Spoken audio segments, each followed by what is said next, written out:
여러분 안녕하세요. 롱장입니다. 빙하. 여러분 오늘 제가 몇 가지 단순한 사실을 공유해 드릴 건데요. 이게 안다고 생각하지만 활용을 안 하시는 분들이 너무 많고 활용을 하시는 분들은 돈을 되게 잘 벌어요.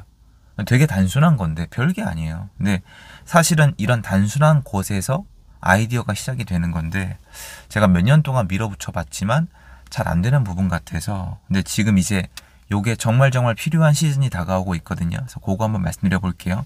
여러분이 잘 들어보시고 잘 활용하시면 저는 만족하겠습니다. 일단 여러분 제가 그래도 제가 이런 표현을 좀 쓸게요. 제가 유명해진 이유가 있을 거 아니에요. 원래 별 볼 일 없다가 지금도 큰 차이는 없겠지만 유명해진 이유가 뭐냐면은 문재인 정권 때 사람들이 서울 바라기, 서울 신축 재건축 이게 그때도 그랬어요. 그때 사람들이 난리를 칠 때 저는 서울을 살 돈이 없는 거예요. 투자금이 없으니까. 그래서 어떻게 했었냐면 막 글도 쓰고 막 여기저기 불려다니기도 했었는데 경기 외곽, 인천, 그리고 막 대전, 충청권, 세종 이런 데를 다니면서 사람들한테 얘기를 했어요. 이거는 서울에서 끝나는 게 아니라 서울 다음에 여기까지 온다. 사람들의 반응은 농담 아닙니다. 절대로. 바보야. 지금은 서울이야. 안다니까요. 근데 서울 살 돈이 없다고. 이게 현실감이 없는 거죠. 자, 둘 중에 하나예요. 서울 살 돈이 없으면 포기하든가 아니면 시장을 공부해보고 결정한 다음에 서울 다음에 오를 지역을 내가 예상해서 내 나름대로 선점을 해보든가. 근데 제가 봤을 때는 서울 다음에 경기, 인천, 충청권일 것 같았어요. 사실 전 확신을 했어요. 근데 확신 이건 필요 없어요. 저는 그렇게 행동을 했어요. 그런 흐름이 안 오면 큰일 날지도 모르는 세팅을 해놨어요. 그리고 저는 인생을 바꿨죠. 완전히 바꿨어요. 전 그래서 알아요. 돈이 자유라는 걸. 돈이 자유예요. 토달지 마세요. 돈이 자유예요. 자, 그러면 저는 그때 어떻게 알았을까요? 엄청 단순하거든요. 별게 아니에요. 근데 다른 분들은 활용을 못 하더라고요. 나갈게요. 노무현 때 강남 먼저 오르고 잠깐 쉬었다가 강북 올랐어요. 여기서 강북은 노도강이에요. 자, 문재인 때 강남 먼저 오르고 결과적으로 제가 맞았죠. 제가 거의 맞췄습니다. 그때. 그래서 제가 그만큼 가져간 거예요. 잠깐 쉬고 강북이 올랐습니다. 자, 이재명 때 강남이 지금 올랐죠. 잠깐 쉬고 어떻게 될까요? 이게 어려우세요. 하지만 저는 경험을 통해 알고 있죠. 이게 어렵다는 걸. 왜냐면은 너무 큰 결정이잖아요. 과거의 몇 가지 사실만 놓고 내 현실을 바꾼다는 거는 쉬운 일이 아니에요. 공부해보고 경험해보고 그리고 내 상황이 이거에 대해서 결정을 해야만 하는 게 아니라면은 뒤로 미루고 싶어요. 모니터링이라고 불러요. 어떤 분들은. 근데 제가 책을 통해 아는 게 뭐냐면 관망, 모니터링은 자산가들이 하는 거예요. 예전에 저 같은 사람들은 결정을 해야 돼요. 왜냐면 인생을 바꿀 수 있는 기회는 많지 않으니까요. 둘 중에 하나예요. 이번 기회를 잡든가 아니면 내가 잘못 보고 또 시행착오를 겪던가. 그래서 전 결정을 한 거예요. 아무리 공부를 해보고 밖에 나가봐도. 근데 저 잠도 안 자고 있단 말이에요. 잠도 안 자고 부동산만 했단 말이에요. 밥도 안 먹고. 이거 맞다. 이건 온다. 그래서 제 인생 최대의 베팅을 했죠. 그러니까 주변에서 미친 사람 소리 들었고 제일 가까이 있는 사람들조차도 저한테 경고를 했어요. 그만하라고. 누가 봐도 위험하다고. 망하려고 환장한 것 같다고. 근데 결과는 어떻게 됐냐면 제 인생을 다 통틀어서 그런 결과물을 만들어 본 적이 없을 정도로 결과가 잘 나왔습니다. 그러니까 제가 이렇게 된 거죠. 예를 들어서 지금 요게 제 드림카거든요. 여러분. 드림카를 탄다는 건 되게 좋은 거잖아요. 예전에는 불가능했어요. 지금은 이것뿐만이 아니라 이상도 가능합니다. 이런 게 필요한 거예요. 자, 그러면 지금 이재명 강남 오르고 좀 쉬었다가 그 다음에 어떻게 될까? 요걸로만 돌아와 볼게요. 그러니까 이미 여러분들은 알아요. 강남이 먼저 오르고 좀 쉬었다가 강북, 노도강이 오른다? 그런 다음에 이게 전국장으로 펼쳐질 수 있다는 건 아는데 문제가 뭐냐면 이걸 아는 거랑 여기에 맞춰서 내가 행동하는 거랑 완전 달라요. 그러니까 모니터링을 하고 싶으신 거예요. 근데 이거를 극복하기 위해서 뭘 해야 하냐? 공부할 수밖에 없어요. 제가 저랑 같이 공부합시다라고 얘기를 하면서 정규 강의에서 이런 내용이 많이 들어가는 거예요. 왜냐면 저는 직접 겪어봤으니까. 제가 한 게 뭐냐면 과거의 데이터를 달달 외워서 지금에 적용한 다음에 역사적인 현상이 반복할 수 있는지 여부를 판단해서 저는 거기다가 올인한 거예요. 이거 쉬운 거 아니에요, 여러분. 근데 지금도 그걸 고민하는 분들이 많아요. 그리고 제가 다시 말씀드리지만 이걸 원하세요. 많은 분들이. 지금 딱 그게 투명하게 보이고 내가 할 만한 상황이고 규제가 다 풀려 있고 진짜 나한테 기회가 열려 있는 그런 세상을 원하시는데 저 때도 만만치 않았어요. 말씀드렸잖아요. 저 그거 할 때 주변에서 망할 거라 그랬어요. 다 망할 거다. 넌 이미 망한 거나 다름이 없다. 근데 이제 와서 돌이켜보면은 사람들의 응원을 적극적으로 얻는 기간에는 기회가 많이 열리진 않는 것 같아요. 자, 그리고 또 반복되는 게 있죠. 문재인 때 돈을 풀어서 부동산이 많이 올라갔잖아요. 이거는 제가 어떻게 말씀드리면 되냐면은 둔촌주공, 이거 제가 둔촌주공 현장 나가서 포레온 입주한 다음에 현장에서 이거 25억 밑으로 팔면은 말이 안 된다. 이거 무조건 더 간다. 말씀드렸고 원베일리 평당 1억은 이거는 그냥 기본이다. 잠실 요거 30억 그냥 간다. 얘기할 때마다 정신병자 소리를 들었는데 어떻게 맞췄을까요? 예전에 돈 푼 정부를 봤잖아요. 돈을 풀면 집값이 항상 상식보다 더 올라가요. 그러니까 기본 상식보다 더 폭등을 한단 말이에요. 우리가 비싸다라고 느낀 상태에서 2배에서 3배가 올라요. 잠실 S가 얼마까지 떨어졌었죠? 18억 5천까지 떨어졌잖아요. 그러면 제 생각에는 37억까지는 가는 거예요. 물론 화폐 풀리는 양이랑 눌린 정도를 따졌죠.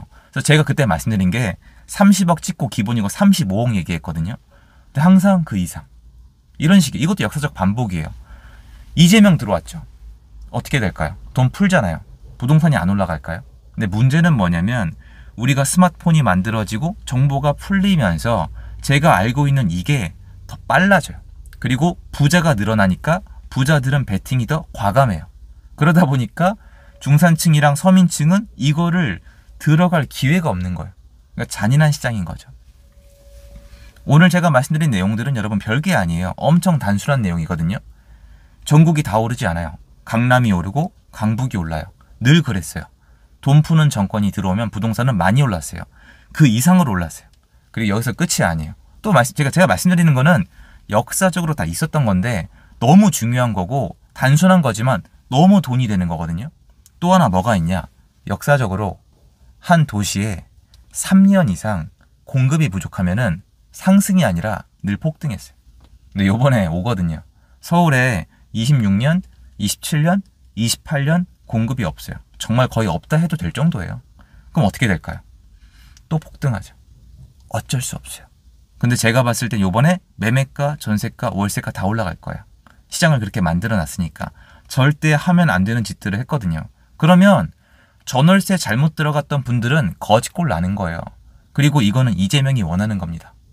배급을 받아야만 하는 사람들을 만들고 기본주택의 정당성을 만들고 부자들을 혐오하게 만들고 다주택자를 혐오하게 만들고 전월세 올라갈 거니까. 그리고 신규 공급을 못하게 하면서 나라가 망가지면 이거를 중국에 쳐넣겠다. 딱 시나리오 나오거든요. 그래서 많은 분들이 또 오해하는 게 문재인 때 그래도 대통령이 있는데 집값이 이렇게 올라가는데 얼마나 자기도 불안하겠냐. 아니요. 이재명은요. 아니요.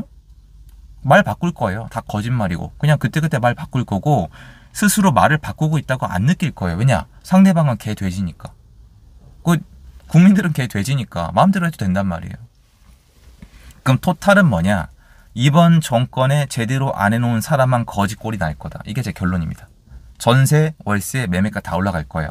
그럼 뇌피셜이냐? 이재명이 싫어서 그러냐? 그게 아니에요.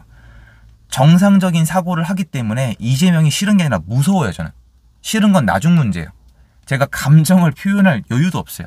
그게 아니라 역사적 사실 몇 가지만 놓고 봐도 부동산은 폭등할 거예요. 근데 매매가만 폭등하는 게 아니에요. 전세, 월세가 다 올라갈 거예요. 거지들이 나올 거예요. 자, 거지들이 나오면 누가 좋냐? 좌파 정권에 좋아요. 절대적인 지지를 보내주거든요. 왜? 방법이 없으니까. 누가 보수화가 되냐? 이걸 제가 한번 영상으로 따로 말씀드릴 건데 저는 완전히 찐따였어요. 루저였단 말이에요. 제가 알아요. 고도 비만에다가 뭐 여러 가지가 있는데 그런 제가 왜 보수화 됐을까요? 이유는 하나예요. 내 손으로 자유시장에서 뭔가 일궈내 보니까 보이는 거예요. 인생에 얼마나 많은 것들이 있는지. 얼마나 희망이 있는지, 얼마나 재미있는지, 내가 어떤 능력을 가진 사람인지. 부자가 나오고 뭔가를 가지게 되고 본인의 자산이 올라가게 되면 보수, 지키고 싶어진단 말이에요. 이걸 지금 이재명이 원할까요? 아니요. 가장 원하지 않는 걸 거예요. 맞아요. 좌파 정권은, 이재명 정권은 국민들이 부자가 되는 것을 혐오합니다. 무서워합니다. 이것도 역사적 사실이에요. 제가 말씀드린 것들은 역사적으로 반복된 패턴일 뿐이에요. 별게 하나도 없어요. 근데 보세요. 이거를 모르는 분도 있고, 무시하는 분도 있고, 알지만 활용 안 하는 분도 있고, 활용까지 하는 분이 있잖아요. 그러니까 갈리는 건데, 여러분들은 제 채널에 와서 같이 하면서 활용을 하셔야 된단 말이에요. 공부를 하고 활용을 해야 돼요. 이거밖에 지금 생존 방법이 없어요. 나라가 어떻게 될지는 사실 역사에 나와 있습니다. 단순한 거예요. 이거 대답할 수 있으세요? 이재명이 국민들이 부자가 되기를 원할까요? 어째서요? 어째서 그렇죠? 부자가 되면 자기를 떠나는데, 배급이 필요 없어지는데, 더 이상 부자들이랑 기업들을 혐오하지 않을 텐데, 임대인을 혐오하지 않을 텐데, 이게 돼요? 안 돼요. 이재명 본인이 부자를 혐오하는 사람이에요. 공장에서 팔이 휘었대잖아요. 이거 팩트체크 해보셨어요? 아무도 안 하죠. 필요 없으니. 근데 이거 제가 지금 얘기할 가치도 없어요. 눈이 멀었기 때문에.